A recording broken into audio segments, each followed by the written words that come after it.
All right, everybody, welcome back to the Overwatch Collective Podcast. Here with Joey, back in my neck of the woods, California. I'm out in Louisiana. Joey, how we doing, brother? Good. How are you? I am good. I am good. Thank you for asking. I know we've been talking about doing this one for a long, long time. Being on the range together, obviously getting connected through Scott Howell with Ironsides Podcast. Thank you, Scott, for the amazing connection. And being on the firing line together, getting to send some rounds down range and have some fun. You are officially out of the military, so now we can do this podcast and kind of talk about some things. So, excited to get into it. I'm going to mention our therapy statistics and our podcast sponsor first, and then we'll jump into an intro of you. So I'll start off with Brain Performance Technologies, specialty mental health clinic that treats patients with transcranial magnetic stimulation (TMS).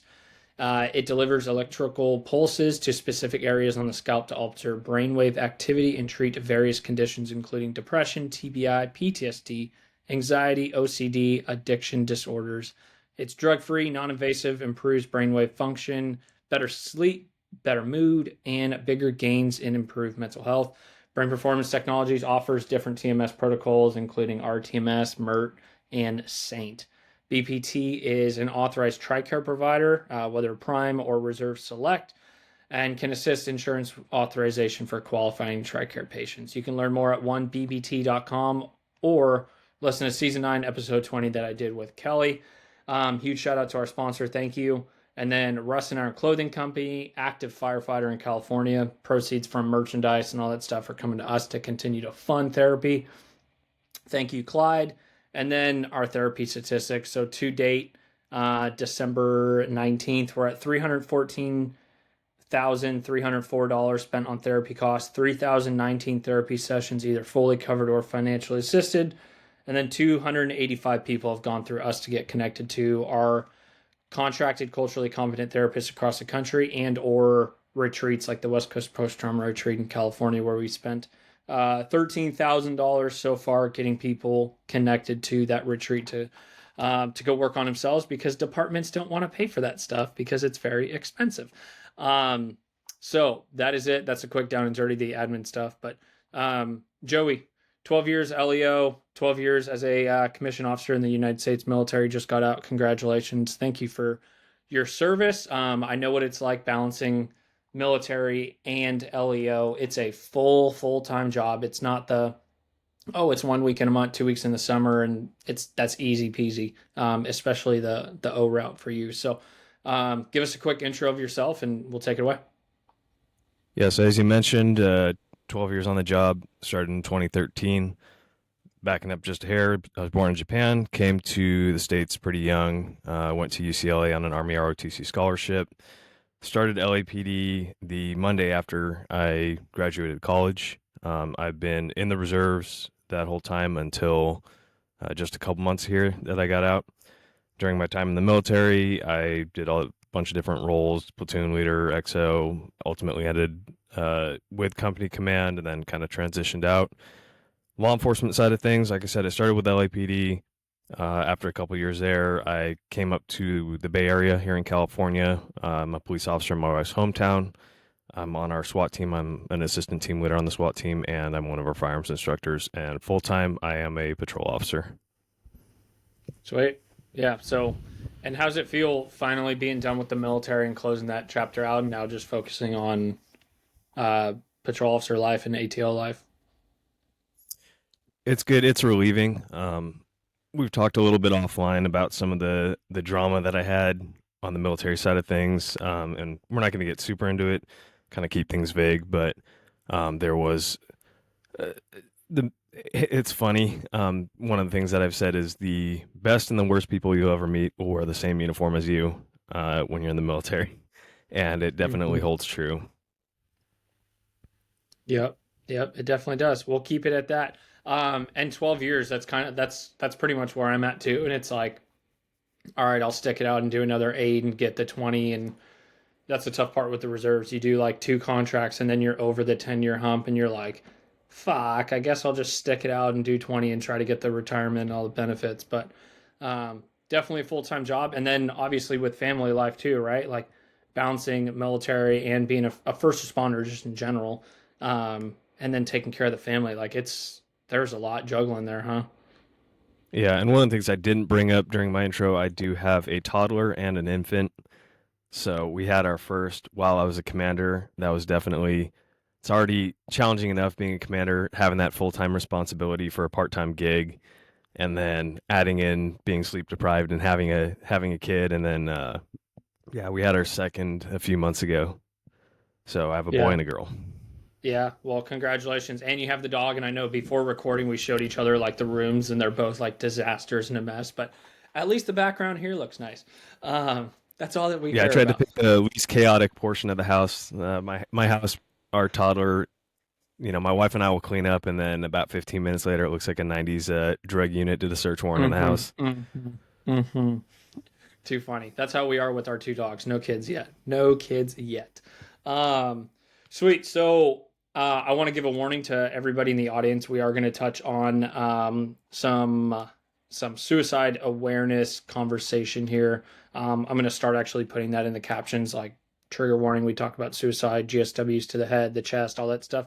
Something that I can always improve on doing this podcast and everything. So trigger warning, we are going to be talking about a death by suicide that occurred recently, in addition to suicides that you have had to face in your 12 years in the military, and then obviously being the officer, being the platoon commander, the XO, how those affected you and your kind of responsibilities in those. So, whichever one you want to start off with, I appreciate you talking about them, and then we'll kind of just take it from there.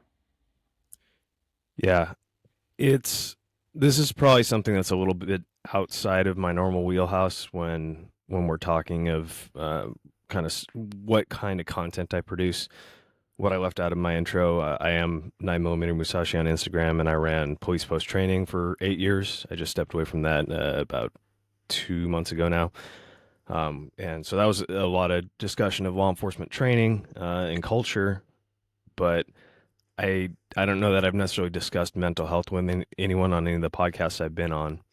And my department actually very recently had a suicide for one of our trainees, and he actually did a ride along with me before all this. So that was one of the things, just dealing with that as a department.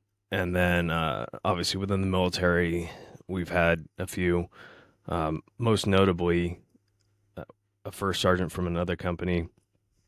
And this one, I feel like every time there's a suicide, people say like, "Oh, you never saw it coming. This dude was so happy, this and that."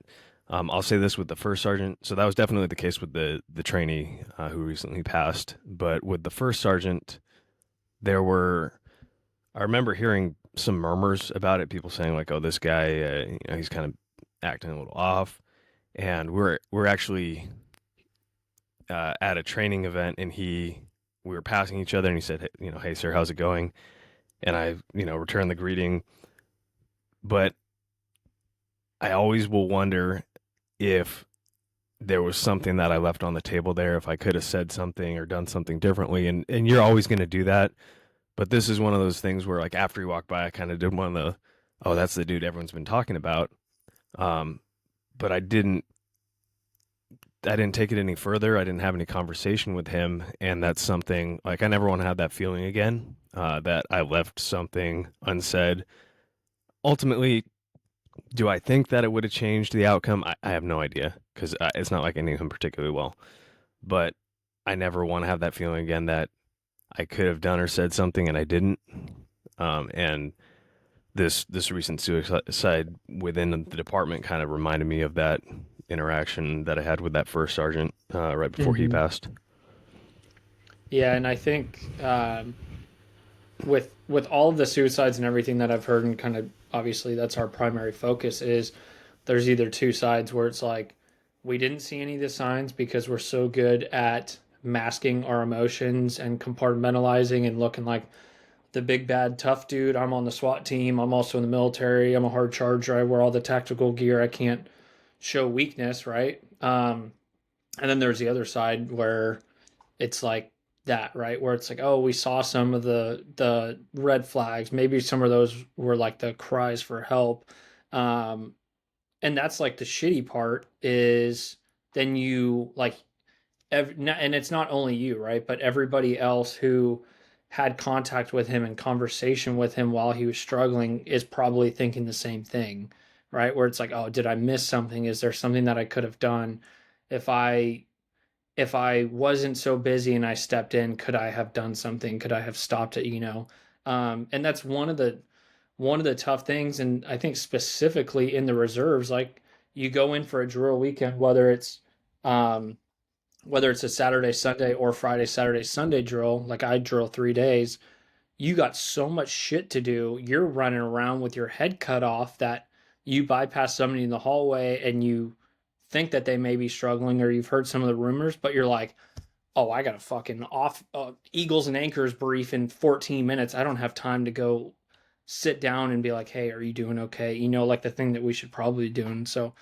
curious what your opinions are with that being so busy, especially at your level being an officer. Yeah, that's definitely a huge part of it. And I'll kind of backtrack a little bit here and tell another story about it's kind of a problem within the military, just how stuff's handled, and the messaging that it sends. And so the story I'm going to tell, we're about to do an overseas training mission as a unit, and I had one of my specialists, which is an E4. He came up and he kind of expressed some concerns. And earlier in the day, we just gotten this brief from battalion about this new program that they're doing to kind of help alleviate some of the burden of commanders and have like mental health be more of a battalion thing.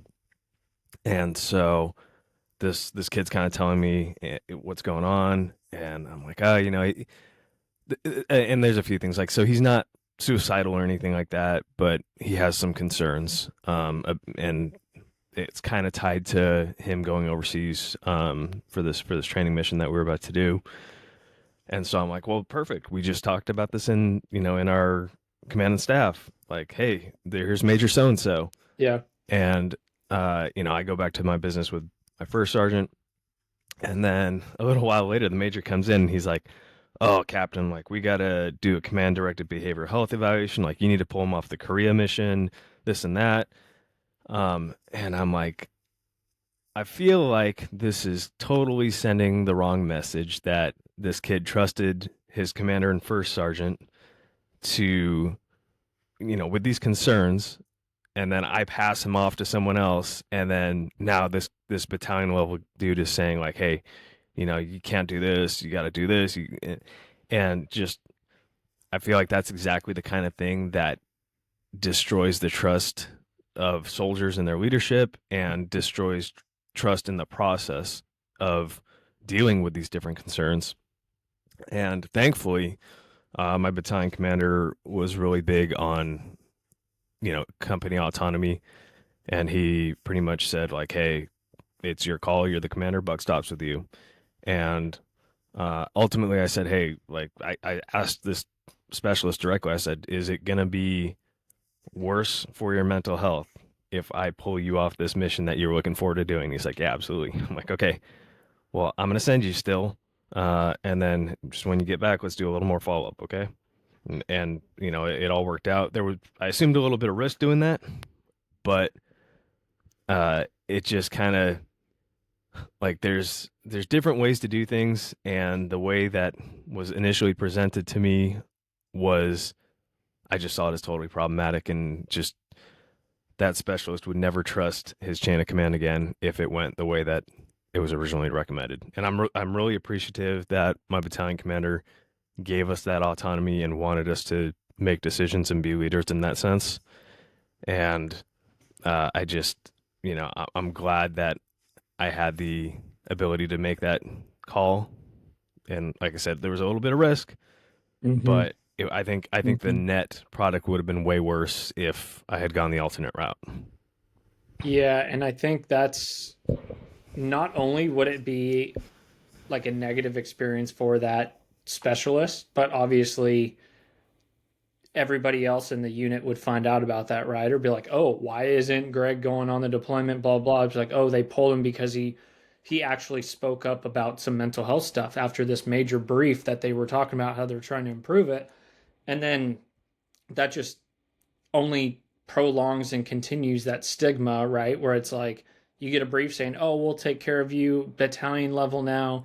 Any mental health concerns, come to us. We want to take care of you, right? We're all family, the whole thing, right?" And then you actually speak up, raise your hand, and then it's like, "No, you're not going on this deployment." Where all that you do is you train, you join to go on these deployments, and that's what you want to do. You want to go do your job, and then like everybody else is going to find out about that, and then right away they're going to be like, all that work and effort they put in, that major brief, now we don't trust you. It's all bullshit. It's all a can of worms, and nobody else is going to raise their hand and reach out. In my opinion, that's so. I'm glad to hear that you had that call and you can go to that specialist and be like, keep it to me straight, like take the rank off, whatever. Like, is this going to be worse for you if I don't send you? And he or she says yes, and it's like, all right, taking the risk, and then obviously probably talk to the sergeants and staff sergeants and be like, monitor this situation a little bit. But I think that was the best outcome, I think. I think so too. And I think it's tricky when you talk about mental health because everyone has different ways of dealing with things. And I'll say the major that I'm referencing, absolutely not a bad dude, trying to do the right thing. He had his own different mental health struggles that he dealt with. So where he was coming from was kind of anchored in that. And I'm not saying he's a bad dude. And I'm not, it's just the overall look and how the process works out. If it goes down the first route, it's a net negative, in my opinion. Yeah. Yeah. And then so that was, in my opinion, that was a positive experience, right? And then what's one of the negative experiences that you're willing to talk about with your time in the military as an officer, whether it's platoon commander, XO, with suicide? Yeah, the obviously we already briefly discussed that first sergeant from a different company. I'm really thankful that I didn't have any in my company during my time as a commander. Um, I'll briefly touch on kind of my own struggles during command time. I'll tell you that the first 6 to 9 months as a commander were really challenging for me, and I was definitely mentally spiraling a little bit, and just kind of feeling a little just helpless. I felt like everything I was doing, I couldn't get anything right. I didn't know what I was doing, and I didn't feel like I really had anyone to turn to. And then I actually, our battalion got a new first sergeant for my company, and that totally turned everything around. And that kind of goes to what we're talking about earlier, having the right leaders in the right places. So I talked about that battalion commander that gave us the autonomy and the backing and top cover to make decisions as company commanders. This is kind of one of those things where having a really, really squared away, empathetic, good first sergeant, like what that did for the company overall, morale, operational efficiency, but also for me, I finally felt like, hey, like things are going to be okay here now. And like the leadership thing, we always talk about leadership, this, that within the military. But I feel like it's pretty hit or miss on who's getting it right. And there's a lot of really bad stereotypes about officers. And like I said, it's hit or miss. Like some get it, some don't. And then it's just kind of representation of the population. There's good people, bad people, and everyone in between. And it's kind of the same thing: good officers, bad officers, and everyone in between. Mm-hmm. Yeah, and I appreciate you sharing that and being open and saying that it was a challenge, right? And like mentally spiraling, because I know like when I first got in the Marine Corps, I was like the E2, E3, and the only time I really saw like my platoon commander was for our mission briefs, company formations, and they come out, strut, and stand in front of the platoon, all present and or accounted for, and then they go up to their meetings, right? And you don't really see them, and you go to work. But like, there's, and for a good reason, but there's like how you're supposed to hold yourself, present yourself in front of everybody, so you have their trust and everything. But this really does just go to show that like they could be a platoon commander, a battalion commander, a 2 3 star, but you don't really know what's going on deep down, right? It could be an E4 E5 or an O5 O6. And like I just finished the Netflix show Marines, where they talk about a Navy. I think she just picked up O5. Husband is at home taking care of the kid, and she's been on a Marine Expeditionary Unit for over a year. And now, since she's picking up O5, she's slated to take over captain of a ship, which will put her on deployment for 18 months away. And I'm just like, it is ridiculous, and like military and first responder community, we have so much more to combat and deal with, that it's like we're getting hit from so many different directions, that um, we definitely need all the resources we can, and to just, as corny as it sounds, like reduce the stigma, you know? Yeah, and that's something everyone's aware that the majority of military and the majority of law enforcement are male, and suicide is a particularly male heavy issue.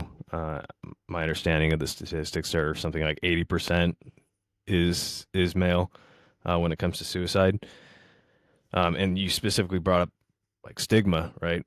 And that's we've already kind of touched on some of this during this discussion, but the whole like being strong or being tough thing, um, we're getting better as both military and law enforcement. People are seeing it's a problem, and we're starting to recognize it. Like I'll tell you, when I came on with LAPD, I didn't even know what a critical incident debrief was. Like I came up Mm-hmm. to my current agency, uh, like I got offered one for like an auto ped. They're like, oh, did you want to come in and talk about it? I'm like, no, I'm good. And that's not me trying to be tough. It's not something that particularly impacted me. Obviously, I remember it, but it's not something that weighs on me. Whereas, weirdly, like after becoming a parent, even stuff with kids being hurt, not even being killed, like that's the kind of thing that really uh, weighs on me. And I'll say like one recent example. We had a call came out as a person down, and when we get those, usually that's a transient, passed out or just sleeping. And so I'm kind of starting to go to my car, and they say it's a 9-month-old baby not breathing.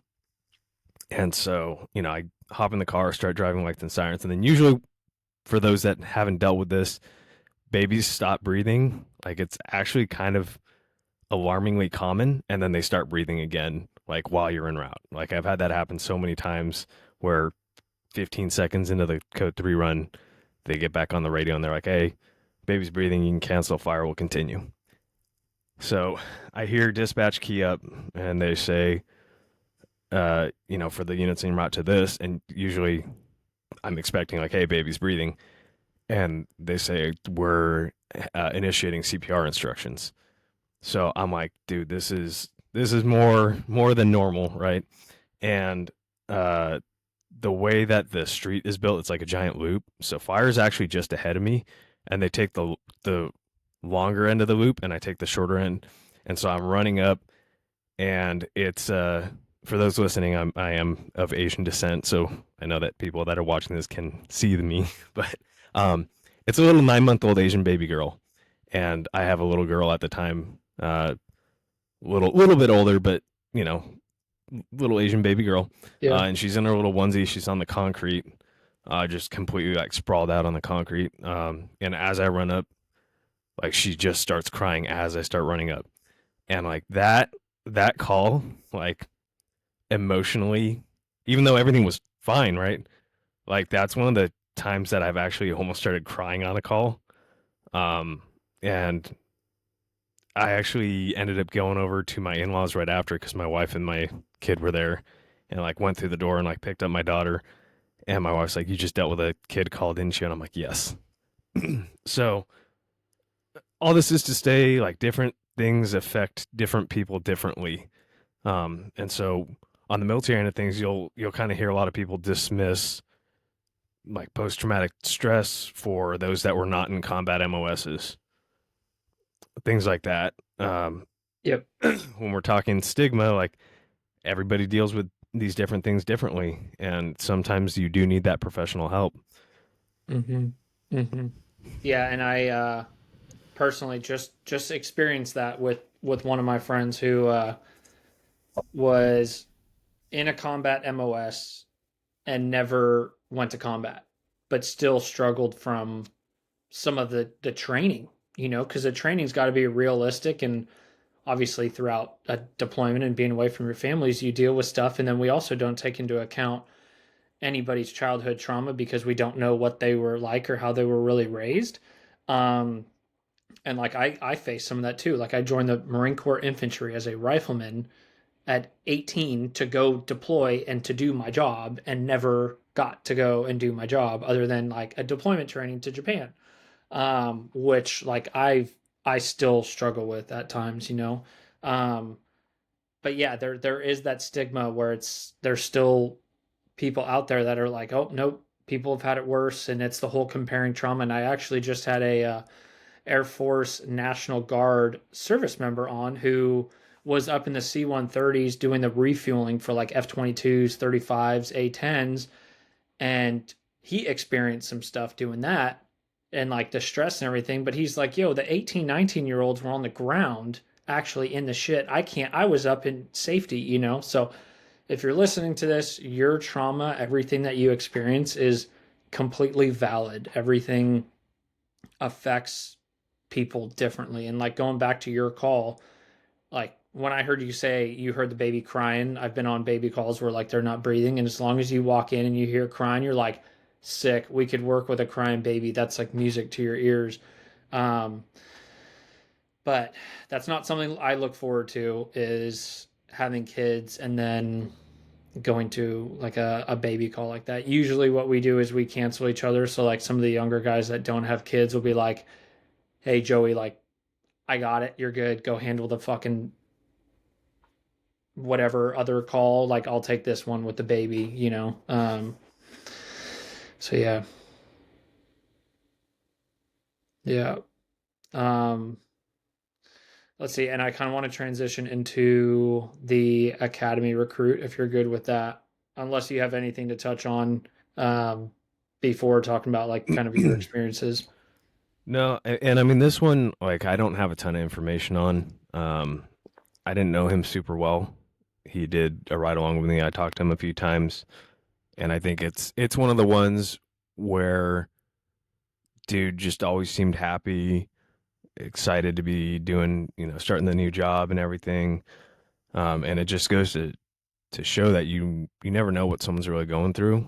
And I think that's kind of the scary thing. I feel like because we had another one recently, a retiree, and it was kind of the same situation where people are like, yeah, that dude's always smiling, always laughing, always joking around, and you just never would have seen it coming. And that's the hard and the scary part with a lot of these. I've heard it said that like sometimes people are the most happiest right before they commit suicide because they finally have an out and they're kind of like looking forward to that, I guess.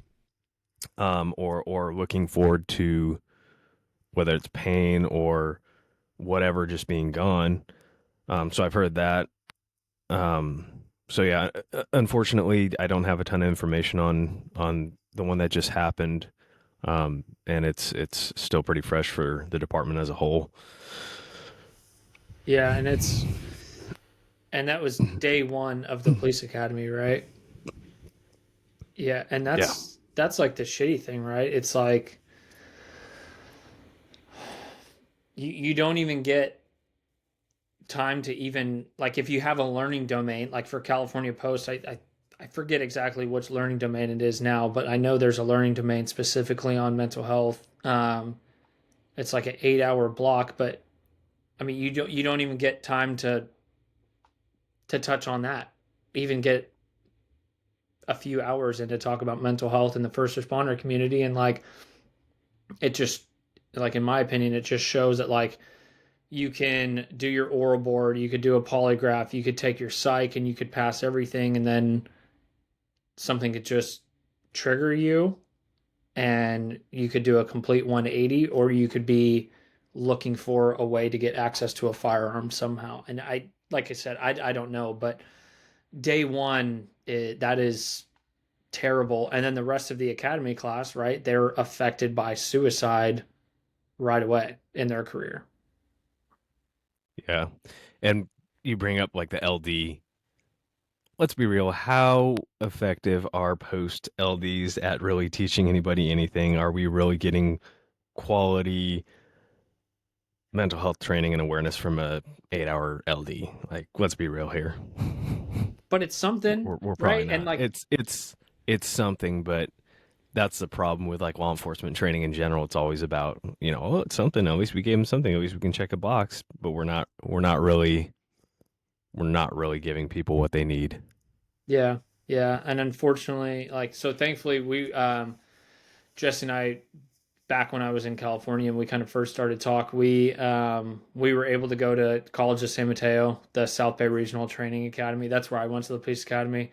So I had a connection there, and each academy class we were able to go do like a PowerPoint and talk about mental health. I was a police officer in that county, so it kind of helped a little bit too. So some of them were like I'd see them at court or at the jail, and they'd be like, "Hey, you were the guy that came in and talked about mental health and everything." So like at least they got something.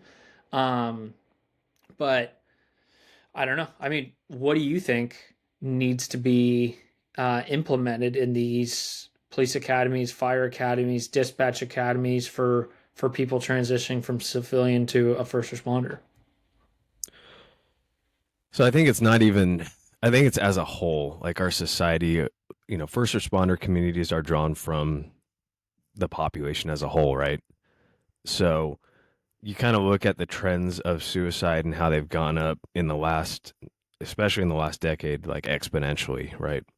Um, Again, I'm not a mental health professional, so I might just be talking out my ass here, but uh, I think it goes deeper than just looking at first responder. We have to look at the population as a whole, and obviously, we're doing something that's not working for us as human beings, and I'm hard pressed to say that like social media and all that has nothing to do with it. There's obvious correlation. We all know correlation does not equal causation, but obviously something's going on there that we kind of need to recalibrate and re-zero as a society and kind of get back on track. I think like having a strong foundation of who you are as a person is kind of foundational to having an overall solid mental health picture, and just being super deliberate in how you live your life. Um, I'll tell you one of the things my department's doing really well is giving people access to different resources. So you can get therapy. I don't know how many sessions it is per year, but it's all paid for by the department. We have one of our lieutenants got us this coaching program that has like a little app, like has all these different exercises. But one of the things that is afforded to you is an individual coach that you can sign up with. So I've been doing that. It's not a therapist. It's just someone you can sit down with, meet with for 30 minutes, bounce ideas off of, and kind of work through different stuff. And one of the things that he gave me recently that I really liked, I've always journaled like since I was a kid, but he gave me like these journaling prompts. The acronym is GRIT, so it's gratitude. Why am I drawing an R? Drawing a blank on the R. Hopefully you can edit because I'm totally drawing a blank. I don't right have now. the time to edit. Oh. You're good. You're good. Put you on the spot. But Yeah, no, of course I looked it up just to verify last night, but yeah, it's basically like look it up on your own if you're interested. But journaling, I think, is super super helpful to kind of reflect on the day. That's what the R is. Look at me Reflection. working through it. Yeah. Yeah, so gratitude, reflection, intention, and then kind of your tasks, right? Got it. Um, and I think kind of keeping yourself on some type of track is super helpful for your mental health and for your physical health, right? And I think your physical health is super tied into your mental health.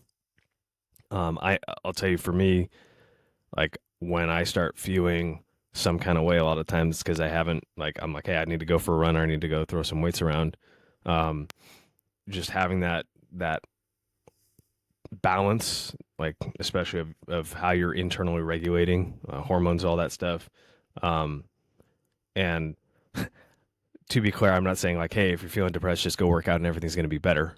Mm-hmm. There's a Yep. little more nuance than that, but it helps a lot. Yeah. And I think we kind of look at overall trends in the last 10, 15 years.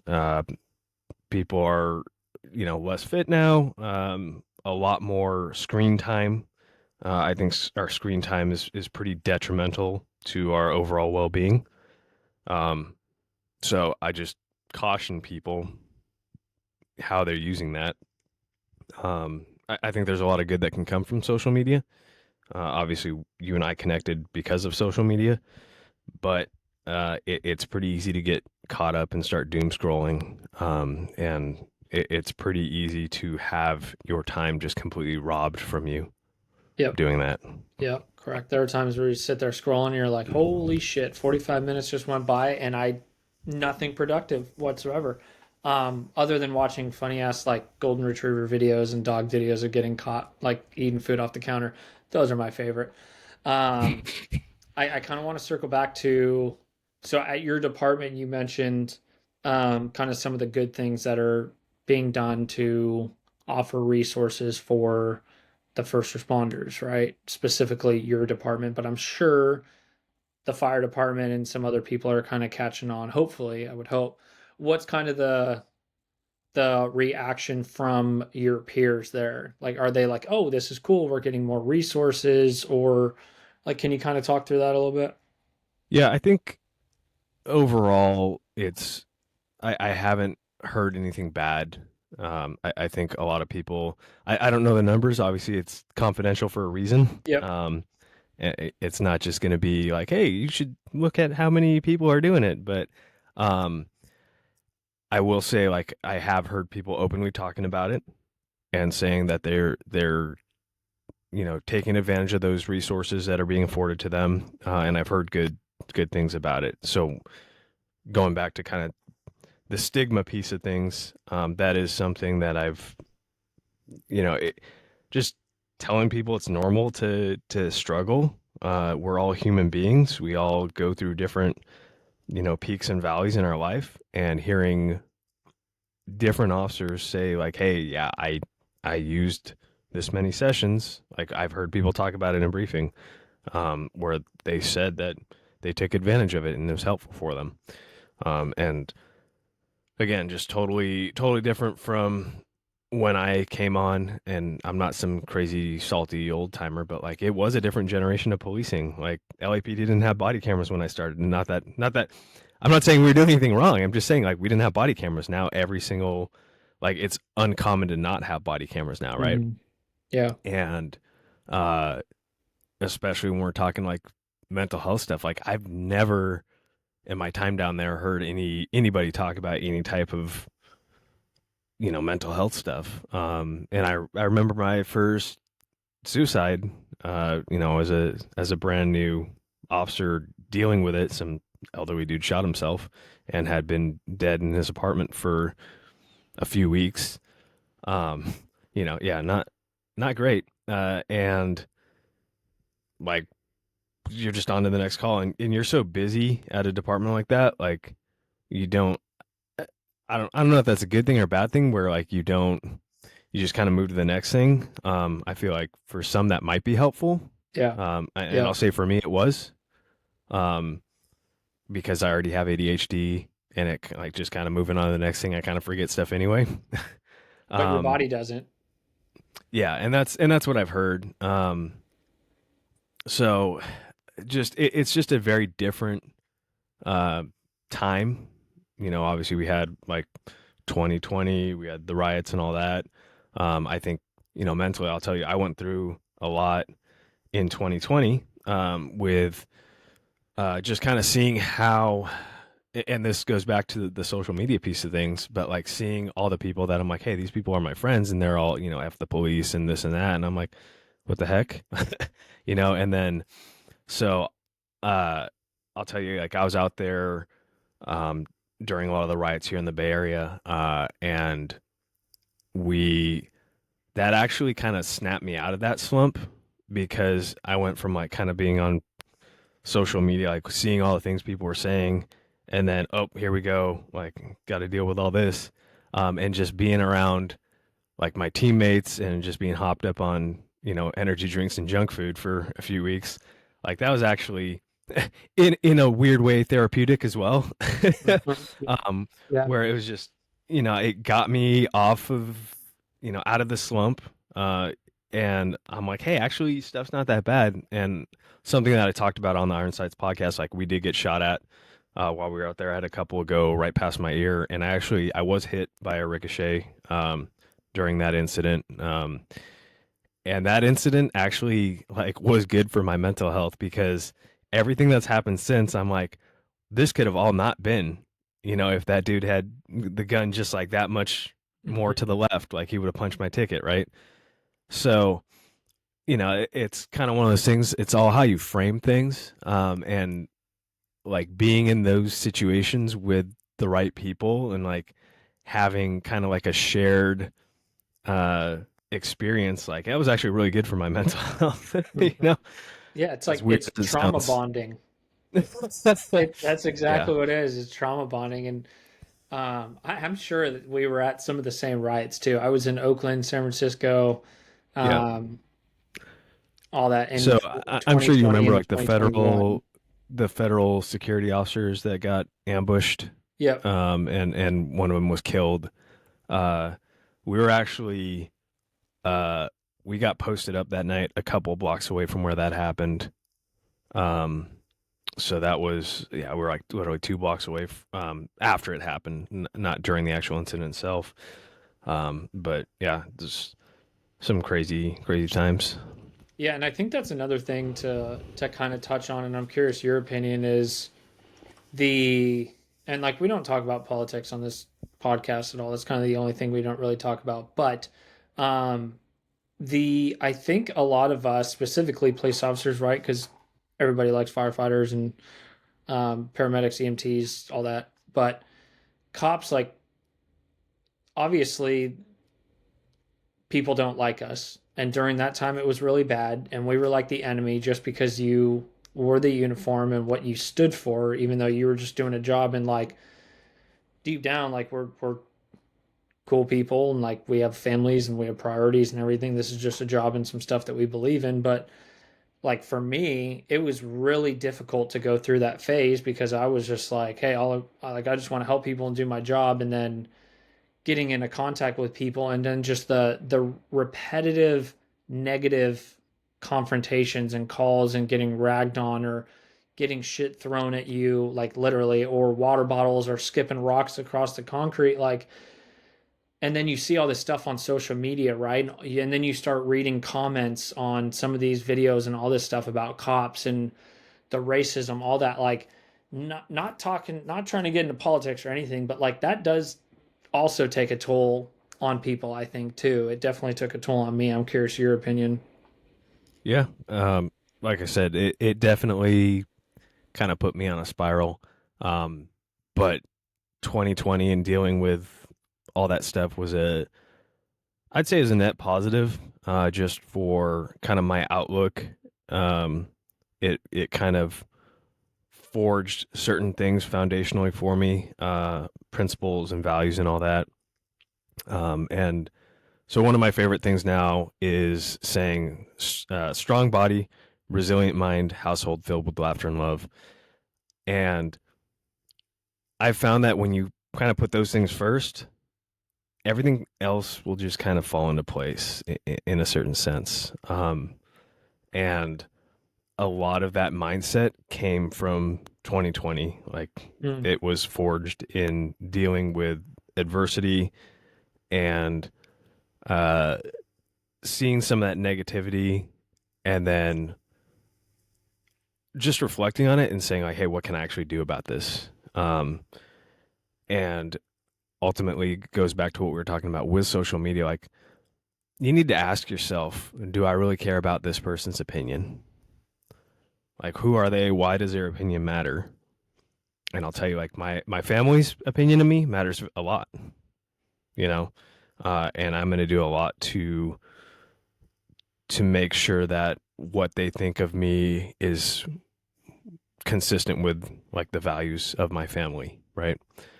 Um, and I think I'm sure everyone's heard the saying like if you don't stand for something, you'll fall for anything.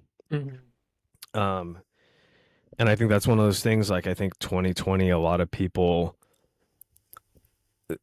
saw something wrong and uh, wanted to be part of some type of struggle against evil, right? Ultimately, that's part of the human experience. And I don't think that a lot of people saw that we were all kind of on the same side. Like we don't want, like, police officers don't want people to die for no reason.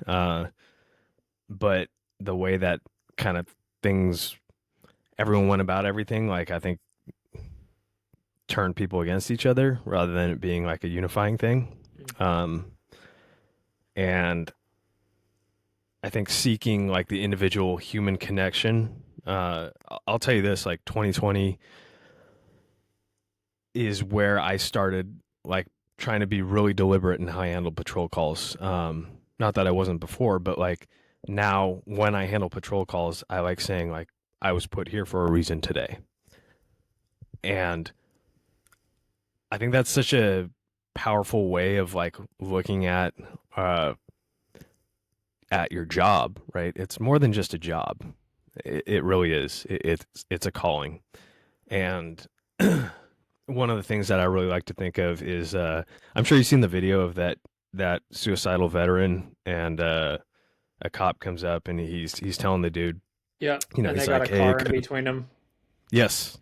So for those that aren't familiar with this, this guy is like a 6'6" former paratrooper, and he he's telling the guy, he's like, it could have been any other officer that responded to this, but and I think he said like the good Lord sent me, Yeah, not any, not a different one of these guys. Um, and kind of applying that mindset to the calls that I go to now. Like I've had one where we have one of the only Japanese speaking like living care home facilities in the region, and I am the only Japanese speaking officer in my department, and I got sent to a death investigation there. Like, what are the odds of that, right? I was put there for a reason. yeah, And when you kind of frame everything with that mindset of I'm here for a reason, I think it helps you have the best possible outcome, and I think it is also the best for you mentally, if that makes sense. yeah. No, it does. I like that, and I've definitely, yeah, and I think you could definitely be put on calls and like experience that where you're like, I was here for a reason, but then if you're aware of it, you also have like input on you being on the call, like the right call, um, if that makes sense, because there have been times where I'll hear, and like specifically, like with what we've built with talk and like suicide awareness and prevention and normalizing it, like some of more like the mental health calls, specifically if it's like a first responder or service member or something, I try to attach myself to those, even if I'm like not like the primary or like the secondary officer. Like I'll just attach and then be like, see who the other officers are, and if they're not like building a rapport or whatever, I can kind of like step in. Sometimes I've brought up talk and like, hey, this is what I do. I have a passion for it. Like we can help you. Like don't think about it. It is like this, like you're going to get in trouble or anything. Like, let's just get you the help and try to take care of things. But yeah, I mean, I think there's both sides of it where you could be put in a situation and just that's just it's meant to be for like a good positive outcome. But if you're aware of that and how that happens on calls, you can also be more aware of inserting yourself on calls where they have a positive outcome, you know? Yeah, and that it just goes back to what I was talking about of living intentionally. And it's kind of one of those things when you look for the bad in things, you're always going to find bad, right? Yeah. But this is one of those things you can kind of almost because of the situation, like if you approach it with the attitude of I was put here for a reason, uh maybe you weren't, but you find a way to make, to give a Yep. reason to that call, if you Yeah. have that mentality.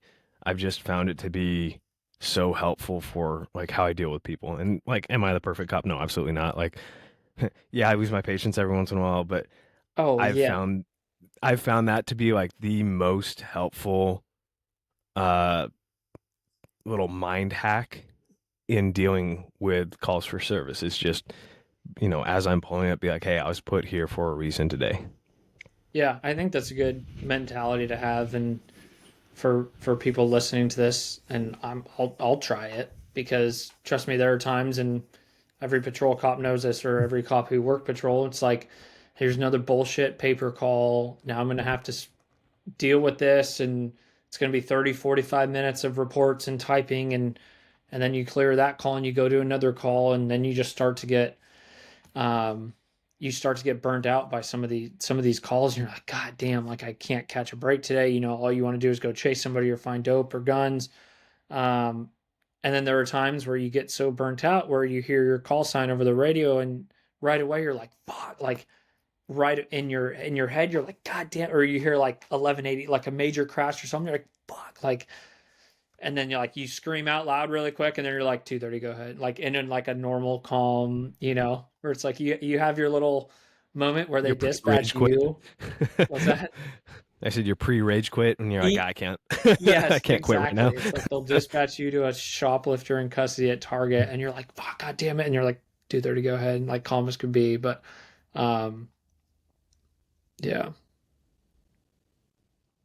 Yeah, so let's see, that kind of touches on um the law enforcement stuff with like this the stigma, the obviously your department, and like kudos on your department for um taking proactive steps, um and like the lieutenant coming up with the app and the coaching. And I think it's super cool to hear people talking about the resources in a positive manner, where if you have more people around the department or in briefing talking about like the positive side of it and how he or she is using it or some of the resources, that that trickles down, you know, right? Where it's like, oh, if Joey, if Greg have used it, Joey's on the SWAT team, Greg's on the SWAT team, all this, I respect him, I respect her, then that reduces the stigma. Whereas back with the example with the battalion commander, if he was like, no, that E4 is not going, everybody in the new unit would be like, oh, this whole speech that we had, this whole stand down to talk about this new process was complete bullshit. And then nobody's going to want to reach out for help. yeah, absolutely. And just going back to what we talked about earlier, as far as like the culture of military law enforcement, first responders, our culture is not the best. Let's be frank. We have some issues within that. It's getting better as far as like talking about the stigma and all that. But there's still a lot of stuff that we need to be doing better. Like just, I mean, some of the stereotypes about our communities, like the drinking, for example, excessive drinking, like that is alcohol is a toxin, Mm-hmm. and it's probably one of the worst things you can be doing, especially after critical incidents, is having a bunch of alcohol. And it's just such a normalized thing to go out drinking a bunch with, with your shift or with the team or whatever. Um, and getting like In what world does it make sense of like, hey, let's go do a bunch of stuff to make ourselves sloppy, unpredictable, not in our right minds, when we're already dealing with a bunch of traumatic incidents and whatnot. Like, how does that make any sense? But we keep doing it. Perfectly normal, right? And like another thing, I have talked several times about like your foundation, your principles, your core. Um, like there's a big stereotype of military law enforcement, first responder communities, and like infidelity, for example. Um, it goes back to like if you don't stand for something, you'll fall for anything. Like if you're gonna get up in front of all your family and friends and say "till death do us part," but you're not gonna hold up that end of the bargain, like can you really trust your partners if you know that the person that's supposed to trust them more than anyone else can't trust them? Mhm. So like we have a lot of work to do as a community, or as military first responder communities. Like we have some destructive practices and patterns and behaviors um, that that need to be addressed. Like just plain and simple. Like we need to be doing better. Yeah, and recently I've seen an increase in alcohol leading to the officer getting arrested for domestic violence, whether it be like for the California folks, 243 or 273.5 misdemeanor DV or felony DV, um, incorporating strangulation into it. And then obviously we all have firearms. And a lot of the time, a lot of our first responder community sticks with fellow first responders. So it'll be a male officer hooking up with a female deputy, correctional officer, dispatcher, right? It's all within the community, it's all messy together. Um, and you all know each other, and it's a very small community. Um, but I've seen an increase in domestic violence arrests, DUI arrests, and it's honestly like thinking that you're invincible as well, and like, oh, I'm a cop, so I can do this. And especially nowadays, like back in the day, like before body cams, we would pull over cops and fucking deputy coroners, dispatchers, all this shit. And like before body cams, it'd be like, oh, here's my badge. Like, oh yeah, you were speeding, improper lane change, blah blah blah. But here you go. And now it's like this shit's all on body cam. So things have Yeah, definitely changed. yeah, and we talk about accountability, but like as a community, like we need to be holding each other accountable. We need to be taking better care of each other, and that's what this all comes down to. Like if you see somebody doing something, or if you see signs that something's about to go the wrong way, like that's your job. You are your brother's keeper. You are your sister's keeper. Like you need to be doing a better job of taking care of yourself and your partners. Mm-hmm. Yeah, could not agree more. Definitely some improvement there, but I feel like there's other things like what you just mentioned that need to be discussed and put on like department trainings or something, that needs to get out there. Because and this is like what we kind of talked about, right? Where I like with having you on, I was like, I don't want to just talk about the same shit over and over. Granted, like it's very important and I love getting more people on and their opinions, but it's like, let's like, what are some other things with all of our experience in the military and as a police officer, like what are some other things that we can kind of bring in? Um, so I like it. I like it. Um, let's see what else. One or two more things that you kind of want to touch on. Anything else that we got like 10 more minutes here before unfortunately I have to run. Is there anything else that you want to touch on? Yeah, I'm more curious. I'm gonna ask you a question. Send it. We always, and I do it all the time, right? Like, hey, if you need something, let me know. But like, what do you think that actually means, and what can we do beyond that? Because I feel like a lot of times that ends up just sounding hollow. And I'll tell you, like, I sent that text to someone yesterday, like, hey, if you need something, let me know, give me a holler or whatever. Uh, I'm curious for my own purposes, like, what you think how we could phrase that better, or what we can do to show it's not just a hollow sentiment. Mm-hmm. Yeah, and so I recently did this as well, and I'm not saying that just because I do the podcast and that I know all, right? Same as what you were saying earlier. Um, but I hit up one of my buddies and I was like, "Hey, let me know if you need anything. I'm here for you 24/7." And then I followed up with it like, "If you actually needed something or were struggling, would you tell me?" And then it was yes. And I'm like, "Okay, at least I know that if something's going on, like if things are getting really bad, that he or she would actually tell me something, because I think kind of like when you walked past that first sergeant, right? Like we're so busy, like what you mentioned, right? The wife, the two kids, the house is a constant mess. You got the dog, you got SWAT now. Like thankfully now you're finally out of the military, so like you can that's off your shoulders a little bit. But like we are so busy, right? Like I'm still Coast Guard reserves, police officer working graveyard, doing podcasts, doing the nonprofit, just got married recently, have two dogs, trying to buy like we're all so busy in our own ways that it's like it's so easy for us to get caught up in the Joey, how you doing? Everything good? Yeah, I'm good. Boom. And then he or she gets arrested for domestic violence 2 days later, or he or she dies by suicide a week later, and you're like what are we missing? What are we doing? So long-winded answer there, but um, I think just being genuine and not just being like, hey, like, let me know if you need anything, but being like, hey, seriously, like, I know I have a lot going on, but if you did want to talk, I could be that person for you. Everything will remain confidential unless we got to pass things up, but I will come to you, you come to me, I'll drop everything that I can do for you. Like, I've been through this before, I've lost friends to suicide, etc. And like, that's the last thing that I would want to happen here. Like, I care about you.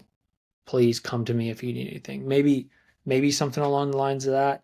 I'm curious too, everybody that's listening to this. Um, I'm sure some people have other opinions, what worked, what hasn't worked. I'm sure other people have experience being so busy and walking by somebody and asking how they're doing and they just say good because that's the easy normal reaction, and then something terrible happens a few days later. um, so if you're listening to this and you have an opinion or something that you think is beneficial, and maybe that's a good question to kind of bring up on like a story or get other people's opinions on. um, I don't know if that helps at all or what you think of that. Yeah, I like that where it takes it from an open-ended thing to very directed. It's a two-way communication instead of just something. It's a lot like the "How are you doing?" question. Yeah, yeah. Um, and as you were talking, I'm curious. Do you think there's a better question than "How are you doing?" Yeah, yeah, exactly. Because it's so easy just to, it's almost like a saying hello is like, how you doing? Hey, what's up? How you doing? Like, it's not like you're genuinely asking how they're doing.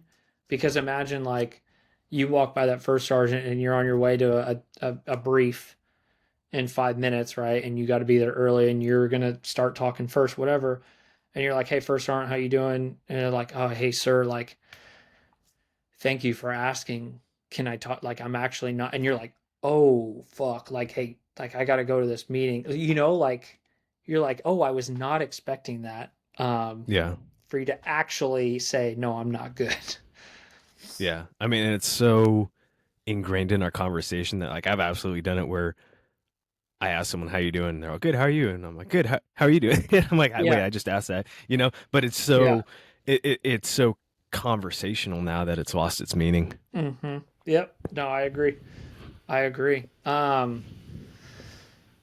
see. I do have, so two more things for you. Where can people find you? A piece of advice for our community, and then I'll ask you one last question. Yeah. You can find me 9mm.musashi, Musashi after the Japanese swordsman Miyamoto Musashi. Um, so that's the Instagram. Obviously, I'm not doing the police post training thing anymore, but a bunch of really good folks doing police posts, effective fitness combatives, effective fitness training. Good people that are trying to raise the standard within law enforcement. So shout out to them. My advice. Um, know that everyone has a story. Always be willing to listen to someone else's story and make your own one worth telling. I like it. Good piece of advice.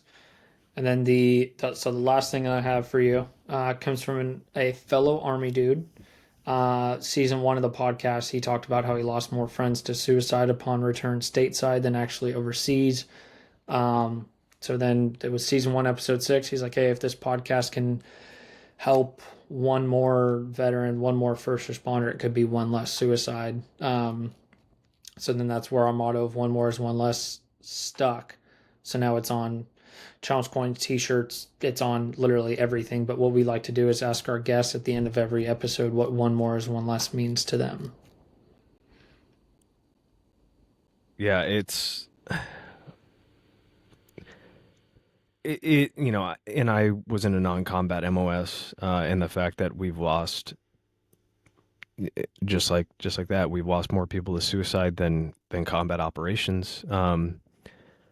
It's kind of a sobering note to end on, but every life has value, and when you take your life, it's more than just you that's being impacted by that. And like we as a community don't want you gone. Uh, so recognize the value that you bring to those around you. And like there's always somebody who wants to hear, hear from you. The saying, like, I'd rather take that phone call than stand at your graveside. Mm-hmm. There's always somebody, and like I've talked to people just on Instagram DMs that were dealing with different things. Like, if you need to reach out to someone, it's cliche, and it's kind of, I feel like it kind of gets overused. Just like the how are you, like, oh, if you need anything, just reach out. But like, there are people, myself included, that don't want to see that loss, even if I don't know you personally. Mm-hmm. Yeah, correct. That is that's our entire mission. And thankfully we've built a community and therapists and trust and maintain a high level of confidentiality with everybody that we've connected and helped. That we've had several people say that throughout our process and everything, we've helped them from not actually going through with dying by suicide. So, and that's what we all want, obviously, right? Like you just mentioned, right? We don't want to hear about these um, police recruits day one dying by suicide. We don't want to hear about the retiree that serves 25, 30, 35 years and goes through all this trauma and helps all these people and has an amazing career, and then a change in identity and then the lack of resources, and then it's like, all right, fuck it, now I don't have any purpose anymore and done. Like, it's the last thing that we want. So that's what we're trying to do here, obviously. And um, I know it's been a while that we've been connected, been wanting to have you on, but I appreciate your support. I know you've supported us from the beginning in our mission, and um, that was a long time ago. And I think we've grown quite a bit, learned quite a bit, and what works and what doesn't work. And I think we got a pretty damn good system now. So I appreciate you and your support of the Overwatch Collective, brother. Of course, and if you need anything, just shoot me a text. Will I do. mean it. What it will do. How appropriate to end on that. Uh, Yep. Sweet, man. Well, once again, appreciate you having on. Everybody, season 10, episode 2 with Joey. 12 years military service, 12 years LEO. He is a wife, father of two, three if you count the four leg, the pup. But appreciate you coming on and taking your time. Hey, thanks for having me on.